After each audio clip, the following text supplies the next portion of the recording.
लंबे ठंडे मौसम के बाद चमकता हुआ सूरज इस बात का संकेत दे रहा था कि जंगल में बहार आ गई है। आज सुबह सवेरे ही पक्षियों के गीतों की आवाजें पूरे जंगल में गूंज रही थी, इसलिए छोटी चिड़िया भी सुबह सवेरे ही उठ जाती है। सूरज की रोशनी और पक्षियों के संगीत बता रहे हैं कि बहार आ गई है। मैं जल्दी से जाकर अनार के पेड़ को देखती हूँ। मम्मा, मैं भी जाऊंगी देखने बहार कैसे आती है, मुझे भी बताइए। फिर वो माँ बेटी अपने घर से निकलती हैं। सच सच में अनार की नई कोंपलें फूट रही हैं। इसका मतलब अब बहार शुरू है। मम्मा, क्या अनार के पेड़ की फूटती हुई कोंपलें बहार का संदेश लेकर आती हैं? हाँ बेटी, जब मैं छोटी सी थी तो मेरी मम्मा बताया करती थी कि जब बहार आती है तो सबसे पहले अनार के पेड़ के नए पत्ते निकलना शुरू होते हैं। गुड़िया बेटी, अब आप घर जाओ और मैं जंगल के दूसरे पक्षियों को बता दूं। बहार आने की खुशखबरी मैं सबको बता दूं। गुड़िया घर चली जाती है और मम्मा चिड़िया शोर मचाती हुई जंगल जाती है। बहार आ गई, बहार आ गई, अनार का पेड़ फूट रहा है, बहार आ गई।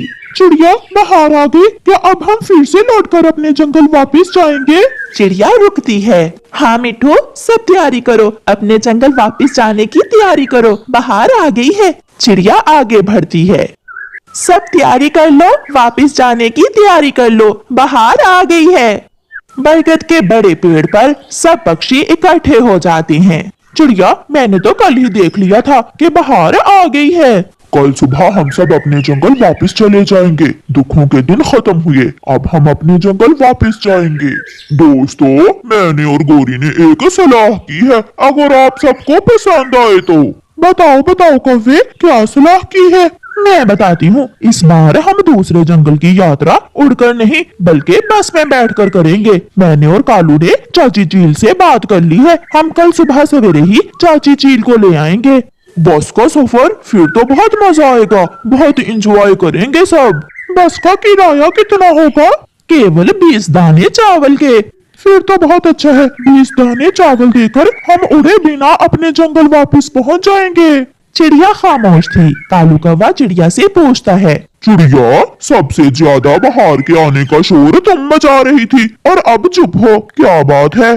आप सब बस पर वापस जाओगे, मगर मेरे पास तो बस का किराया देने के लिए 20 दाने चावल नहीं है, मैं कैसे जाऊंगी? छोटी चिड़िया, तुम जैसे गरीब पक्षी ऐसे मौके पर हमेशा दूसरों को परेशान करते हैं। जाना कैसे है? तुम अपनी बेटी को साथ लेकर उड़कर आ जाना। फिर सब अपने अपने घरों को चले जाते हैं। मम्मा, क्या बात है, कुछ हुआ है?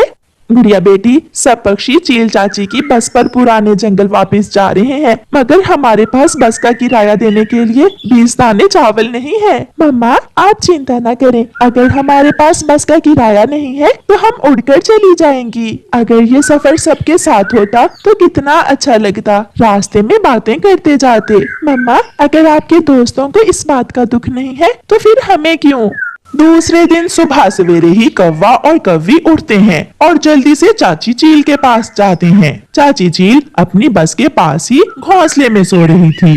चील चाची उठे, सब तैयार हैं और आपका इंतजार कर रहे हैं। मैं भी तैयार ही हूँ, मैं तुम्हारा ही इंतजार कर रही थी। बताओ, बस के किराए का बंदोबस्त हो गया है ना?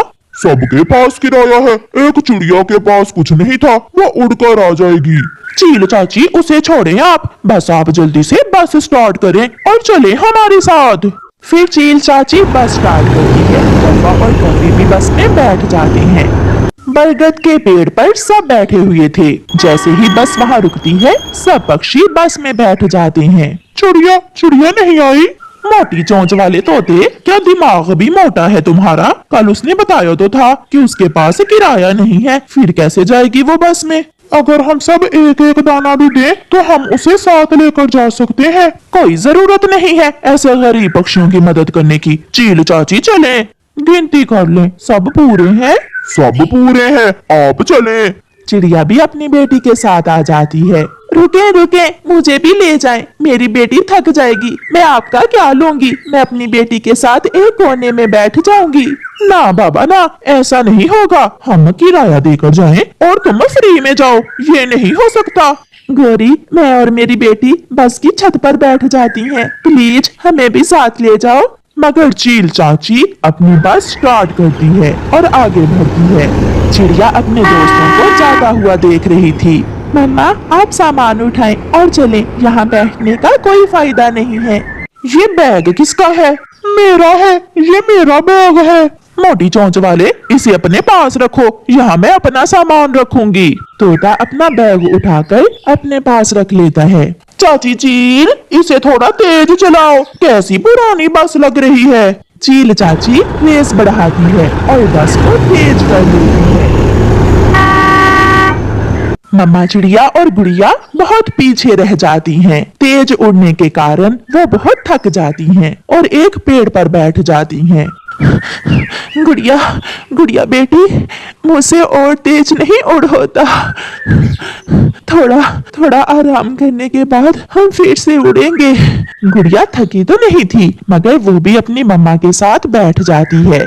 नदी के ऊपर से गुजरते हुए चाची चील की तबीयत अचानक खराब हो जाती है। मेरी आंखों के सामने अंधेरा छा रहा है, मुझे कुछ दिखाई नहीं दे रहा। ऐसा कहते हुए चाची चील बस रोक लेती है। क्या हुआ चाची चील? सोया हुआ कबूतर भी उठ जाता है। लगता है नदी का पानी देखकर चाची चील को चक्कर आ गया है। तुम में से किसी को बस चलाना आती है क्या? कालू जी, क्या तुम चला सकते हो बस? नहीं गोरी, मुझे तो साइकिल नहीं चलाना आती, बस कैसे चलाऊंगा? मैंने एक बार बचपन में खिलौना बस चलाई थी, मैं ट्राई करता हूँ। रहने दो मोटी चोंच वाले, खुद भी मरोगे और हमें भी मारोगे। सब अपने अपने बैग उठाकर बस से बाहर बैठ जाते हैं। शाम भी हो जाती है। वो सब बहुत परेशान थे कि उस अजनबी जंगल में रात कैसे गुजारेंगे। पीछे से चिड़िया और उसकी बेटी गुड़िया भी पहुंच जाती हैं। सबको वहां रुका हुआ देखकर मम्मा चिड़िया और उसकी बेटी भी वहां रुक जाती हैं। क्या हुआ? आप सब यहाँ क्यों रुके हैं? सब ठीक तो है? चिड़िया चाची चील को अचानक चक्कर आने लगे हैं और हम में से कोई भी बस चलाना नहीं जानता। चिंता न करें दोस्तों, हम सब आज रात अपने अपने घर में सोएंगे। आपने तो मुझे पीछे छोड़ दिया था, मगर मैं भी आपके साथ ही जाऊंगी। सब बैठे बस में।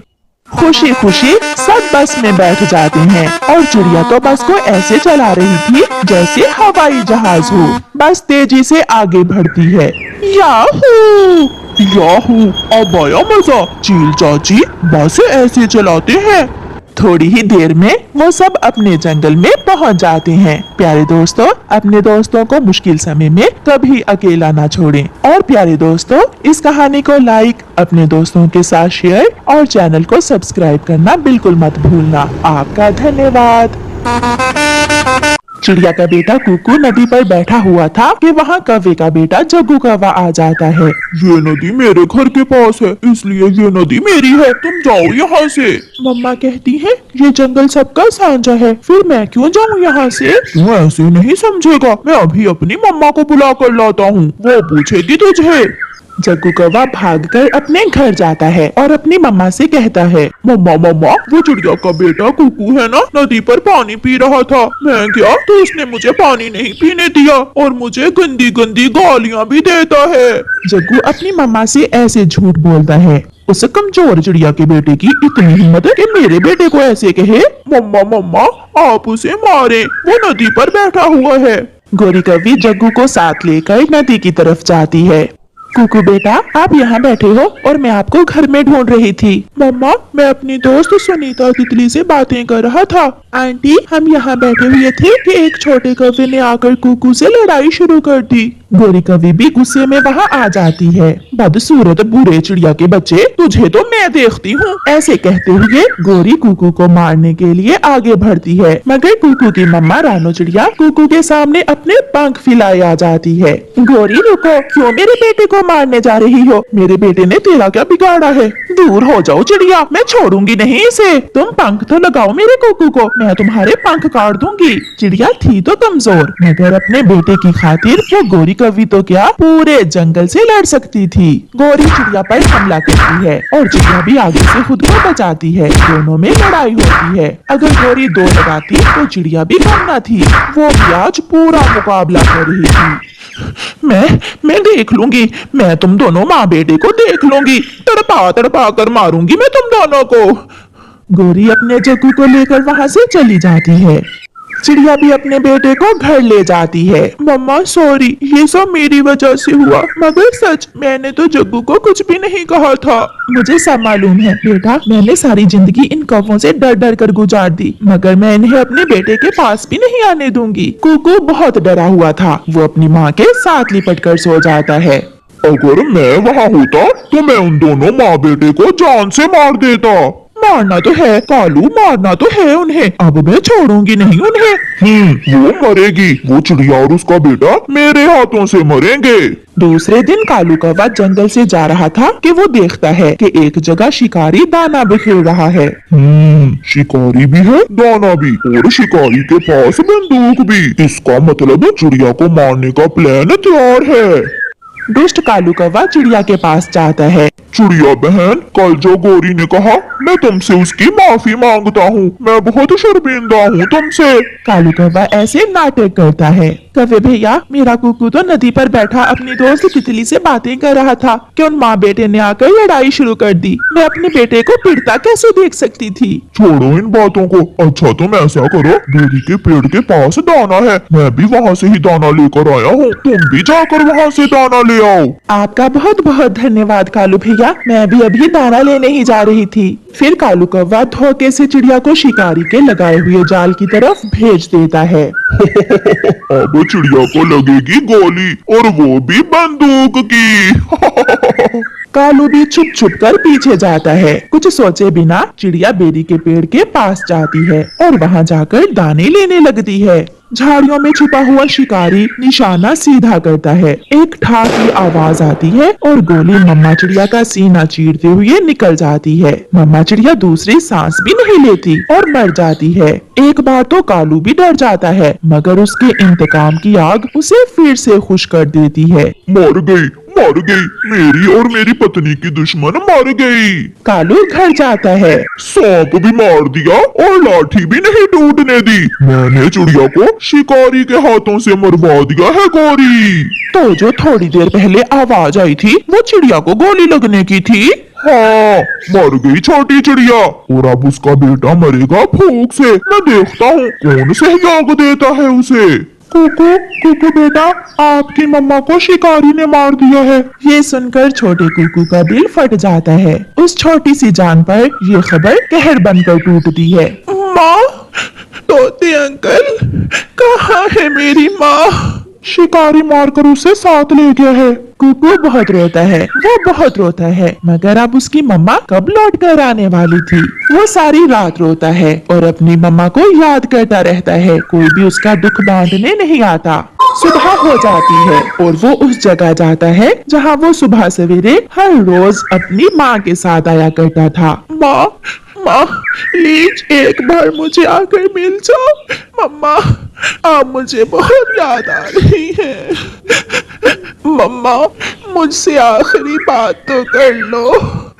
मर गई है वो तो तुम्हें छोड़कर बहुत दूर चली गई है। अब कौन बचाएगा तुझे मेरे हाथों से? गोरी कौवी एक डंडा लेकर कुकू की तरफ बढ़ती है। कुकू अपनी जान बचाकर भागता है।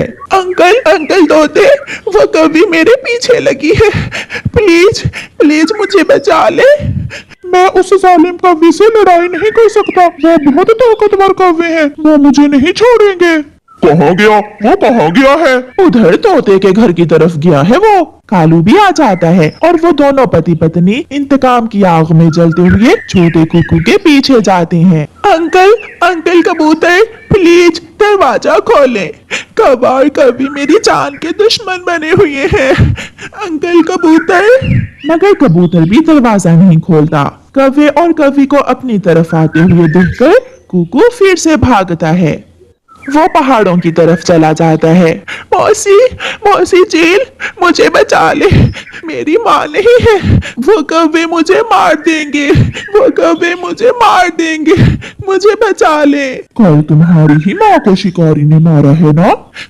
हाँ हाँ, कल मेरी मम्मा को ही शिकारी ने मारा था। चील तो खुद बहुत जालिम थी, मगर उस छोटे मासूम बच्चे पर चील को दया आ जाती है। मैं तो समझती थी कि मैं ही जालिम हूँ, मगर मुझसे बढ़कर भी जालिम अभी है। मेरे पीछे छुप जाओ बेटा, मुझे अपनी माँ ही समझो। कौवा और कौवी भी पहुंच जाते हैं। चील दी, या इसे खुद खा लो या फिर इस चिड़िया के बच्चे को हमारे हवाले कर दो। कि इसकी माँ नहीं है ना, इसका पिता नहीं है ना, इसलिए तुम इस पर जुल्म कर रहे हो, मगर मैं तुम्हें ऐसा नहीं करने दूंगी। इसे तो हम मार के ही दम लेंगे। तो फिर मुकाबला करो। चील आगे बढ़ती है और एक ही वार में गोरी कौवी को चीर देती है और फिर कालू कौवे को अपने पंजों से उठाकर पत्थर पर दे मारती है। वो दोनों कौवे मर जाते हैं। बेटा, मैं आपको माँ का प्यार तो नहीं दे सकती, मगर शायद तुम्हें बचा लेने से मेरे पाप थोड़े कम हो जाएं। आज से तुम मेरे पास ही रहोगे। मैं माँ हूँ तुम्हारी और मैं रक्षा करूंगी आपकी। फिर कुकू चील मम्मा के गले लग जाता है और कौवे अपने इंतकाम की आग में जलकर खुद ही मर जाते हैं। प्यारे दोस्तों, इस कहानी से हमें सीख मिलती है कि जो किसी दूसरे का बुरा करता है, अंत में उसका अपना ही बुरा होता है। और प्यारे दोस्तों, इस कहानी को लाइक करना बिल्कुल मत भूलना। आप